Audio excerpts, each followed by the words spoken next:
Graça e paz, igreja. Pastor, eu que sou grato por tudo isso, estou honrado por todo esse carinho. E realmente eu amo esta igreja aqui. Vejo muitos rostos conhecidos da época que eu congreguei aqui com os irmãos também de outra igreja, da qual nós passamos também, como membros. Como é bom estarmos juntos, corpo de Cristo. Peguei essa fase boa depois desse momento do perdão. Chegamos aqui em 2010, né? Eu e Magali, as meninas, congregamos um período curto de tempo, até sermos consagrados ao ministério pastoral. Pegamos o tempo da igreja ainda ali, né? Essa foto minha aí foi... A barba já está branca, ali está preta a barba, né? Mas eu fiz questão de mandar aquela foto, porque foi tirado ali, onde é aquela porta, era o púlpito ali. Foi no dia da minha ordenação, dia 26 de março de 2011, quando eu fui ordenado ao ministério pastoral. Um culto bonito, um culto que lembro até hoje, com muita alegria, ter tido esse privilégio de ser cuidado pelo pastor Souza e estar nesta igreja sendo ordenado ao ministério da palavra. Pastor Márcio também grande amigo, né? Estivemos juntos no seu concílio aqui. Que bom, temos vivido uma harmonia com a Igreja Bandeirante, né? Irmão Valdir, nós somos irmãos há mais de 20 anos já, congregando juntos, desde Vila Mariana para cá, enfim. Como é bom ver Manaílson também lá, né? Da mesma época, né? Não vamos revelar as nossas idades, mas há mais de 20 anos em harmonia, em amizade, vivendo o reino de Deus. Que bom. Saí daqui para pastorear a Igreja Batista Memorial do Belém. Lá fiquei 4 anos. Depois nós fomos pastorear a nossa família.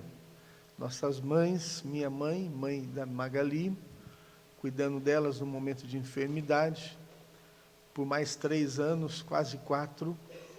E agora estamos pastoreando a Igreja Batista Boas Novas de Jardim Brasil, Zona Norte de São Paulo. Um privilégio tremendo, né, estar vivendo o reino de Deus. É algo mais sublime, não há do que isso. Trago aqui um abraço da nossa igreja, ao pastor, a própria igreja que aniversaria no dia de ontem. 77 anos é uma história, né? É um tempo maravilhoso. E essa declaração, irmã Inês, maravilhosa, né? 2008 para cá é uma nova história. É um renascimento, não é isso? Renascimento, a igreja renasce. A irmã muito sabiamente disse, não importa querer entender o passado, importa tratar o passado e viver o presente. Não é isso? Isso é maravilhoso. Quando a igreja decide tomar esta atitude, a igreja se torna, diante do Senhor, apta novamente a dar seguimento à sua história. E eu vivi esse tempo aí, né? 2010, comecinho do ano, 2010, nós chegamos num momento maravilhoso que a igreja estava em obras, construindo. Essa foi a última janela que eu pintei essa janela aí, antes de sair daqui. Tinha um andaime ali, eu pintei, e daqui eu fui para o pastorado. Teve que pintar de novo, né? Estava mal pintado. Tem umas falhas ainda até hoje, né? E graças a Deus carregamos muito tijolo aqui, né? Muita caminhão de areia, ei Jesus amado, pedra, cimento. Que delícia, que bênção viver esse momento, né? Em ver esse templo sendo edificado também. Quando saí já estava pronto, né? Graças a Deus, já estava tudo como está hoje. E foi fora as melhorias que vieram serem feitas, mas a estrutura já estava pronta. Que bom. Nós deixamos esse tempo de história aqui junto com os irmãos. Mas o tema, irmãos, de hoje é um tema maravilhoso que eu gosto muito de trabalhá-lo. A proposta de 2 Pedro, capítulo 3, versículo 18, que é o tema base que a igreja estabelece como divisa e tema, crescer na graça e conhecimento de Jesus Cristo.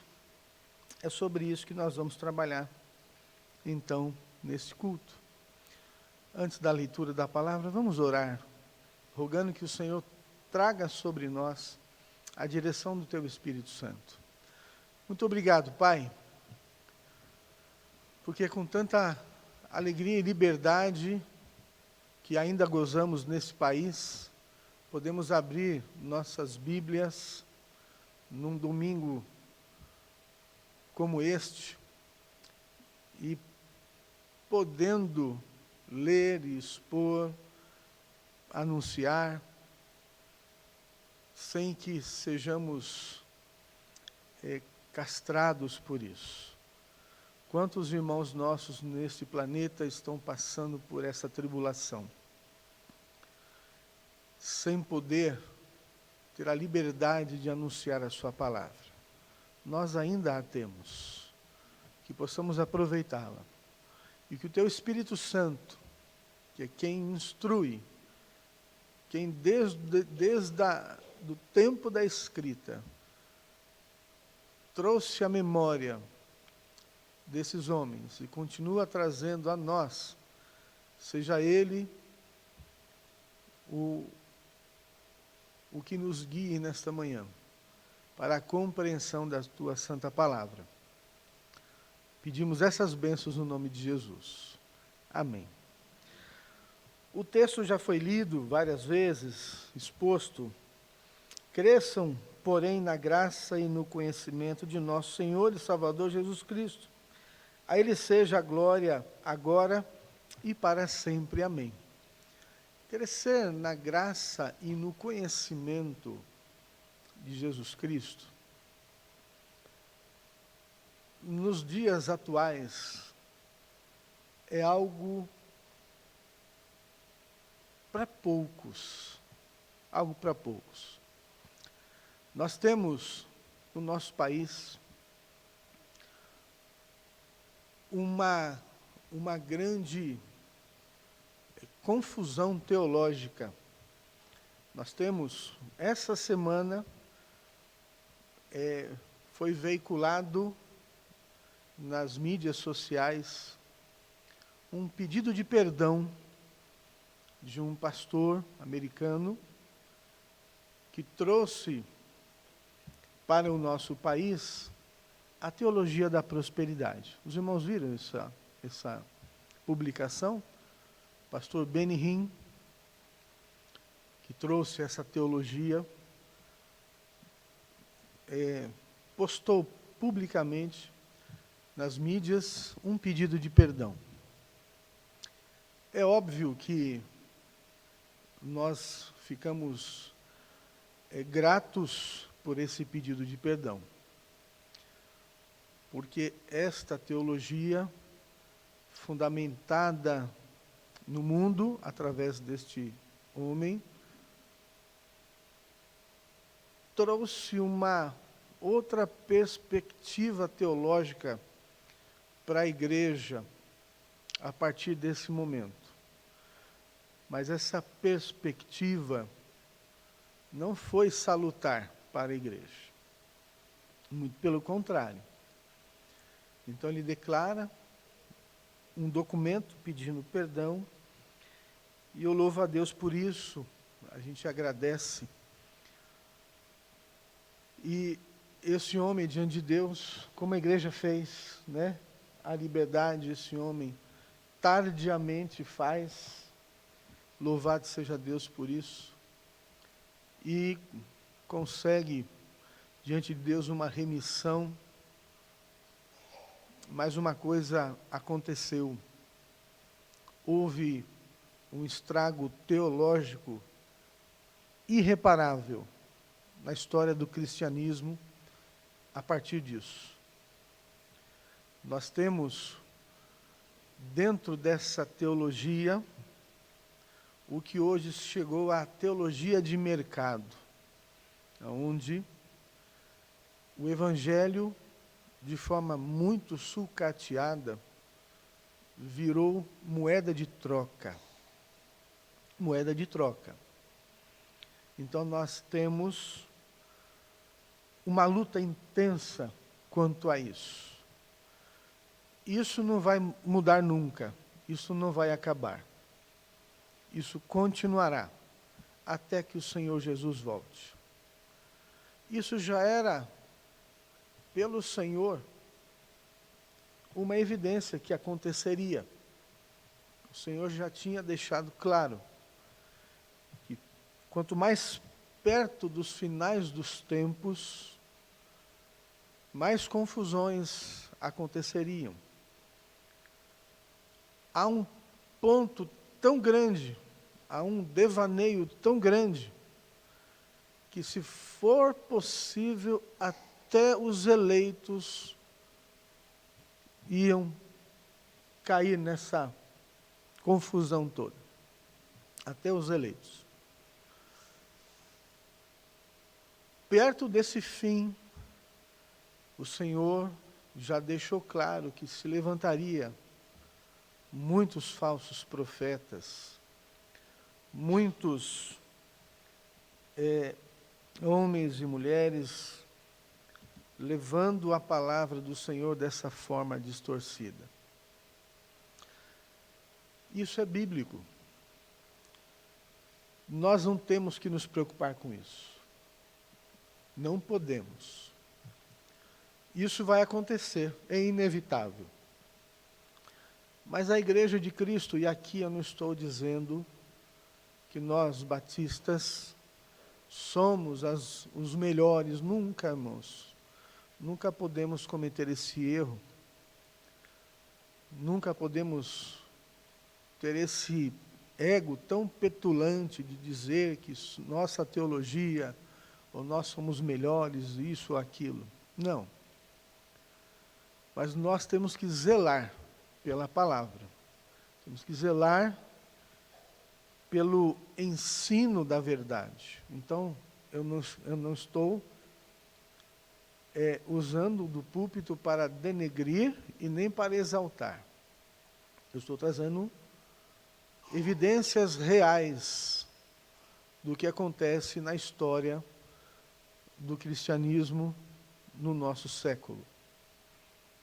Por isso que esse versículo se torna tão importante para nós. Ser cheio, revestidos, crescendo na graça e no conhecimento do nosso Senhor e Salvador Jesus Cristo. Como isso pode acontecer? O próprio texto trabalha isso desde o primeiro versículo. Pedro diz: amados, esta é agora a segunda carta que lhes escrevo. Em ambas quero despertar com estas lembranças a sua mente sincera, para que vocês se recordem das palavras proferidas no passado pelos santos profetas, e do mandamento do nosso Senhor e Salvador que os apóstolos de vocês lhes ensinaram.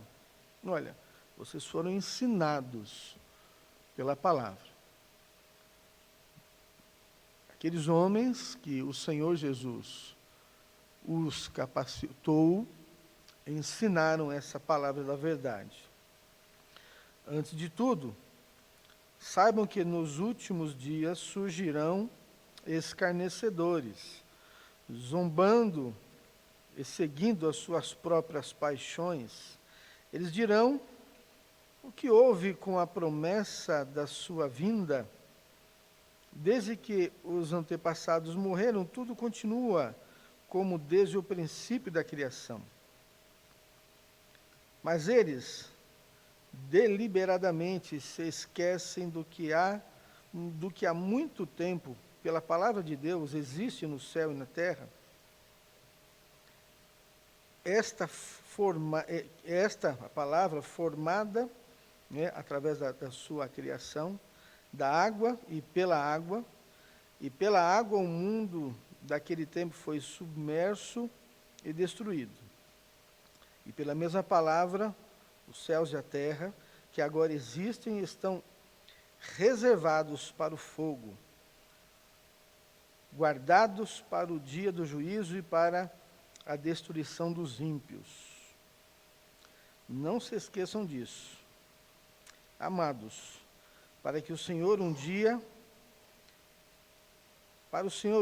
é como 1000 anos, e 1000 anos é como um dia. O Senhor não demora em cumprir a sua promessa, como julgam alguns. Ao contrário, Ele é paciente com vocês, e não querendo que ninguém pereça, mas que todos cheguem ao arrependimento. Então o dia do Senhor, porém, virá como um ladrão. Os céus desaparecerão como um grande estrondo, os elementos serão desfeitos pelo calor, e a terra e tudo o que há nela será desnudada. Não se engane, diz Pedro. Essas coisas vão acontecer, são sinais. Levantarão pessoas, zombadores, acusadores, Mas não podemos nos esquecer. Aquilo que o Senhor fez, criou, por conta disso, no passado, já foi uma vez destruído pela água. Nós conhecemos a história de Noé, e tudo foi reconstruído e agora está destinado a ser destruído novamente pelo fogo. E esse fogo será tão potente que ele desnudará a terra, ou seja, a terra ficará novamente vazia. Um planeta desabitado, não explodido, Nós temos um pensamento, muitas vezes, que parece que vai explodir e o planeta Terra vai desaparecer. Não vai desaparecer, vai continuar no seu lugar. Ele só será desnudado. Não haverá mais vida, não haverá mais construções, nada vai ficar edificado, nada ficará em pé. Como nós vemos hoje, a NASA está chegando em Marte e tal, e na Lua, e você vê tudo desnudado. Isso tudo vai acontecer.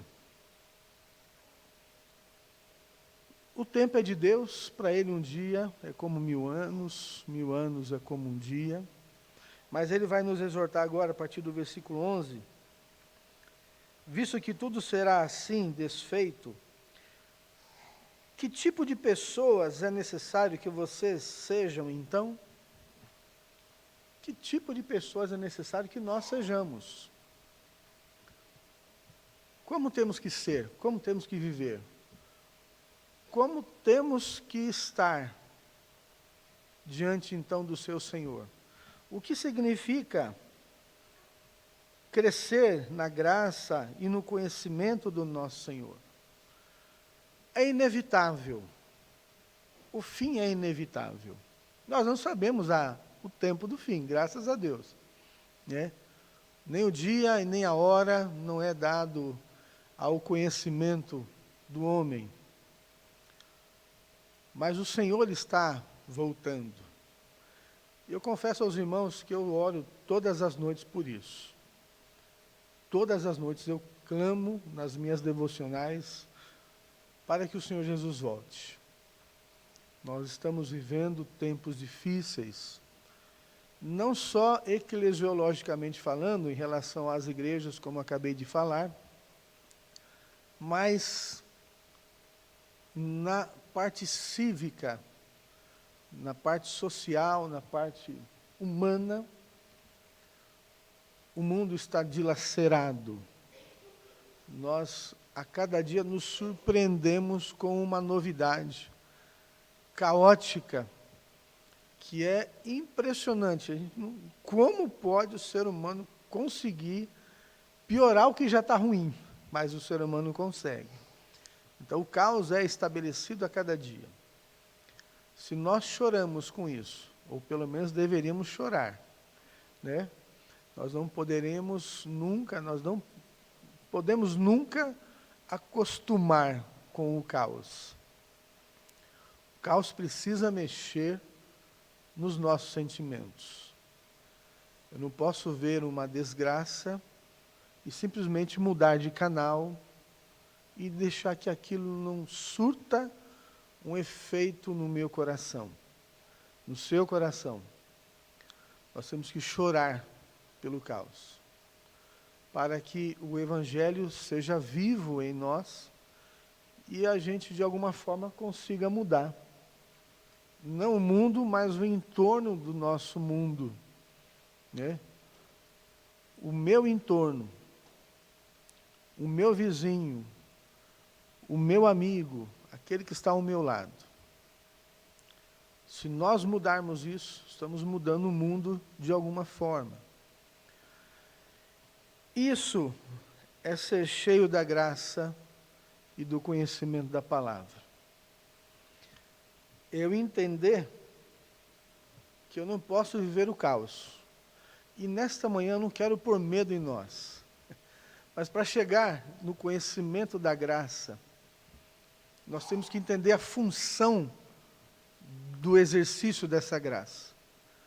O exercício dessa graça não é vivermos para dentro, não é vivermos um evangelho portas fechadas, não é vivermos um evangelho dentro da nossa igreja. É sendo revestido, então é um ato contínuo, sendo revestido, atuando através desse revestimento. Então nós somos revestidos para servir, para mudar a história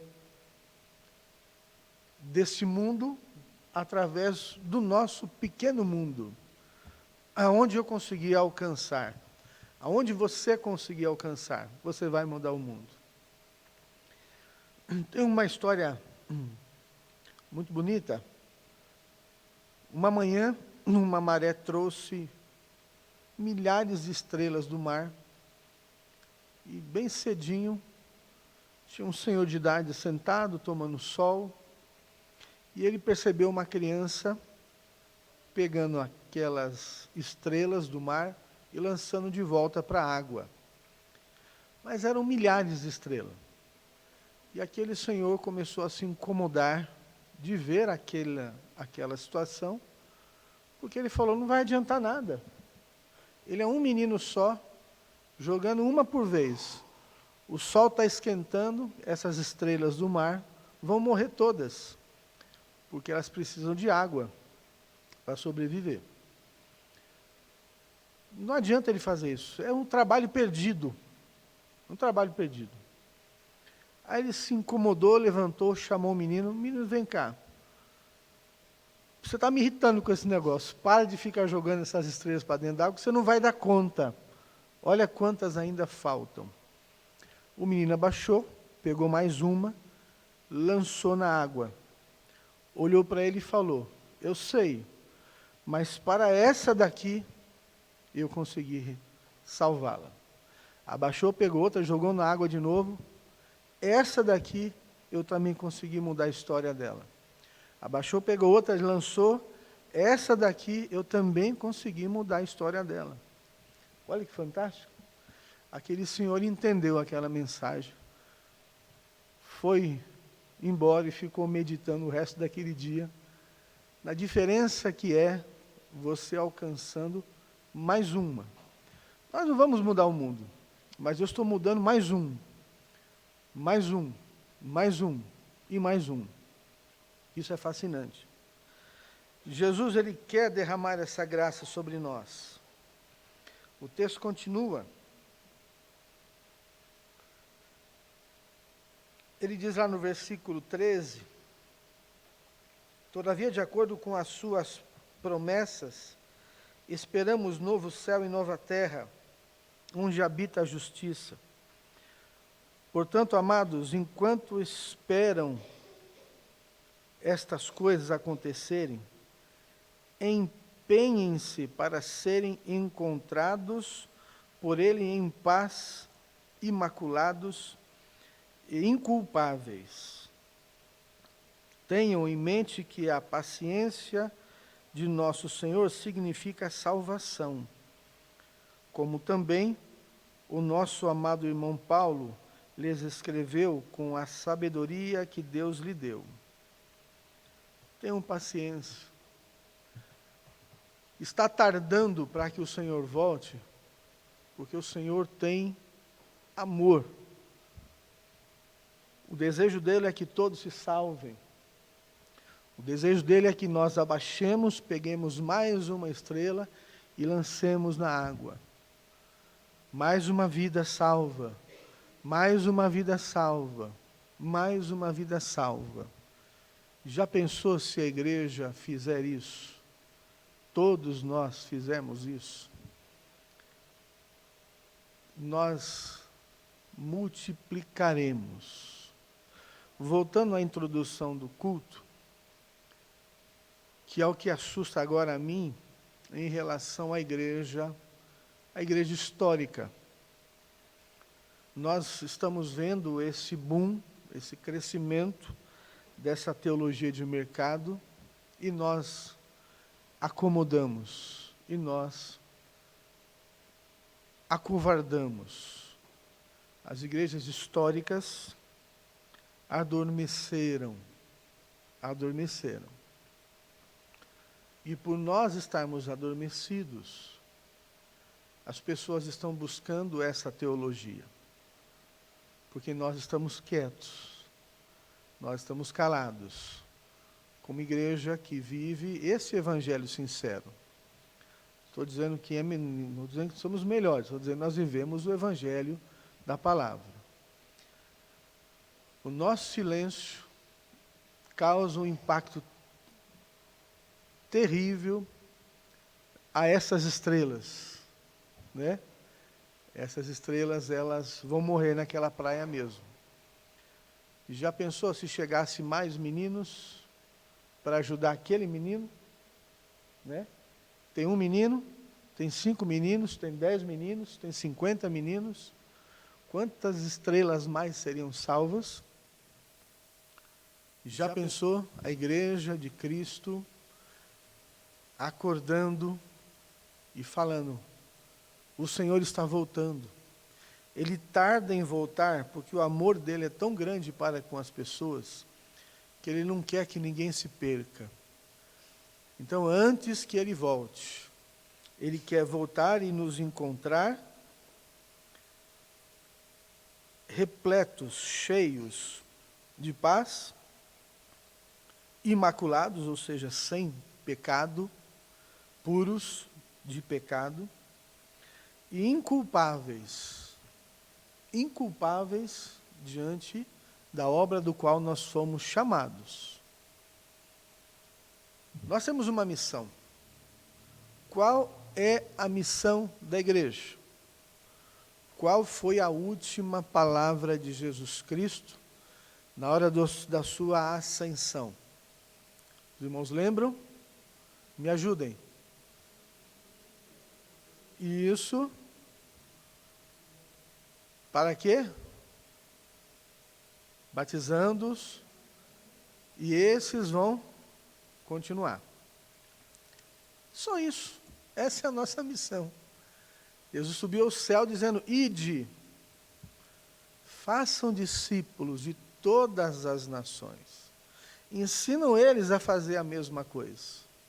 Batizam eles para que a minha igreja seja edificada. Só temos essa missão como igreja,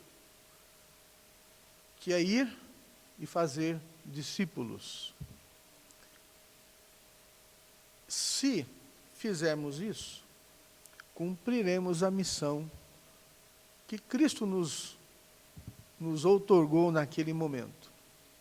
E fazer discípulos, irmãos, é um trabalho muito árduo, muito complicado.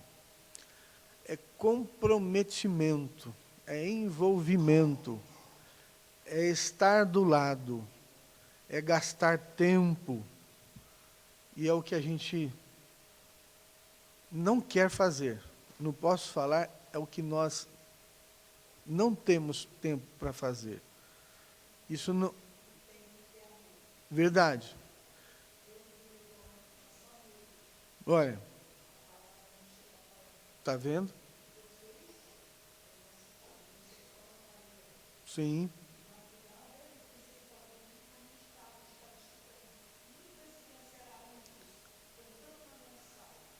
Olha. Isso.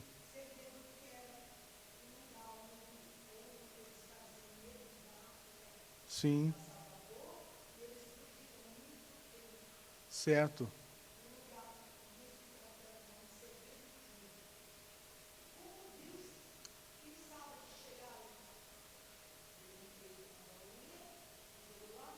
Isso.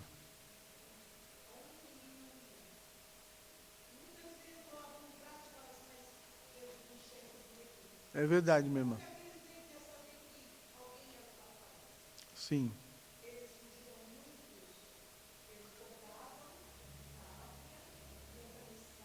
Agora, irmã, e já pensou se a irmã fala para Deus, não quero ir?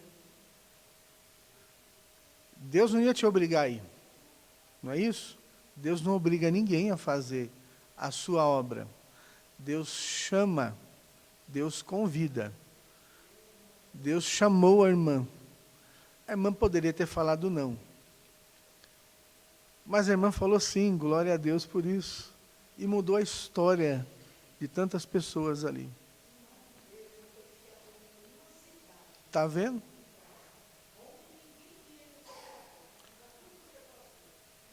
Sim. Isso.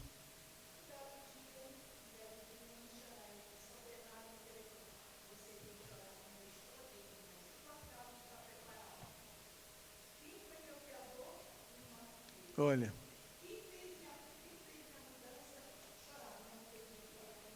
Verdade. Uhum. Verdade.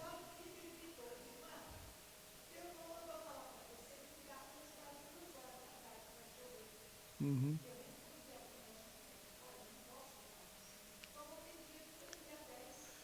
Verdade. Uhum. Sim. Sim. É.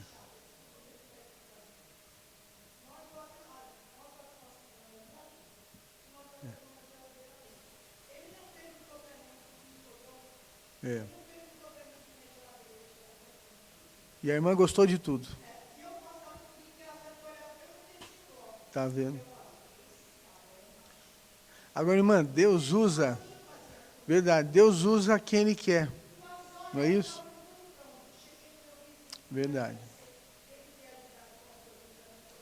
Uhum. Isso. Amém. Tá vendo? É. É verdade, irmã. Deus faz maravilhas na vida daqueles que se envolvem na sua obra. Tem um pastor amigo que sempre usa uma frase que eu acho muito bonita. Ele diz assim: cuide das coisas de Deus, porque Deus cuidará das suas coisas. É uma inversão de valores. Nós estamos cuidando das nossas coisas e não cuidando das coisas de Deus. Isso.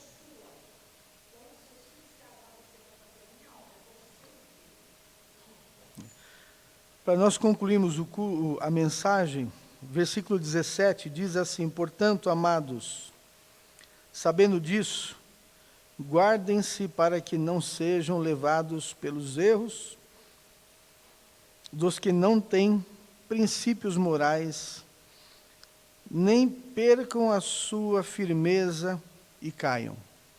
Se guardem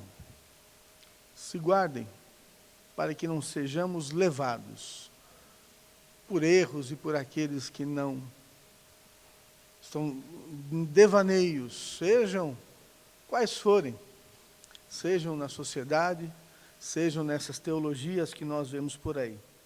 Cresçam, portanto, então, na graça e no conhecimento de nosso Senhor e Salvador Jesus Cristo. Deus quer derramar sua graça sobre nós. Ele tem prazer nisso. Ele não divide a sua graça. Ele dá gratuitamente da sua graça. A graça do Senhor é inesgotável. É uma cachoeira que cai ininterruptamente sobre todo aquele que busca a sua presença. Ser cheio da graça é para aqueles que entendem o Evangelho do Senhor Jesus. A palavra de Deus, irmãos, ela é o nosso manual de vida. Tem um aparelho aqui na minha frente, que existe um manual para o melhor uso desse aparelho. Se você ler esse manual, quem está operando esse manual vai saber detalhes que, de forma curiosa, você se torna limitado em usar o máximo do recurso do equipamento. Ligar, posicionar e apertar o gravar, isso até uma criança faz. Mas esse aparelho tem funções que vão melhorar a qualidade desse serviço. A palavra de Deus é isso. Já somos lavados e remidos no sangue de Cristo. Já somos salvos. Já somos herdeiros do céu. Quando partimos dessa terra, já vamos para a presença gloriosa do Senhor. Mas isso é muito pouco. A palavra vai nos enriquecer, vai encher a nossa vida de recursos para, vivendo ela, alcançar a todos o que o Senhor puder e colocar na nossa frente. Eu serei cheio dessa graça, você será cheio dessa graça, se eu e você vivermos essa palavra. Vamos orar? Muito obrigado, Deus, por esse tempo precioso que tivemos nessa manhã. Obrigado pela sua palavra. Ela é viva, ela é capaz de nos encher dessa graça, nos encher desse conhecimento, não para absorvermos e guardarmos, mas para multiplicarmos esse conhecimento, para levarmos essa palavra a todo aquele que carece ouvi-la, para a remissão dos seus pecados e ter um real encontro com o Senhor dessa graça. Sua igreja tem essa missão. A sua igreja foi plantada nesse lugar. Ela aniversaria nesta data. Louvado seja o seu nome. assim como ela teve um novo tempo em 2008, que ela tenha agora, em 2019, um novo tempo também, vivendo para o crescimento dessa agência missionária chamada Igreja Batista Bandeirante. Abençoe cada membro desta igreja, cada pessoa que aqui tem o seu nome escrito, que todos sejam revestidos dessa graça, que todos sejam cheios dessa graça, e que todos se comprometam com o Senhor dessa graça, a falar: Senhor, eis-me aqui, use-me para que essa igreja seja a igreja gloriosa que o Senhor permitiu ser plantada neste lugar. Rogamos essas bênçãos em nome de Jesus. Amém. Deus os abençoe, meus irmãos. Muito obrigado pela oportunidade.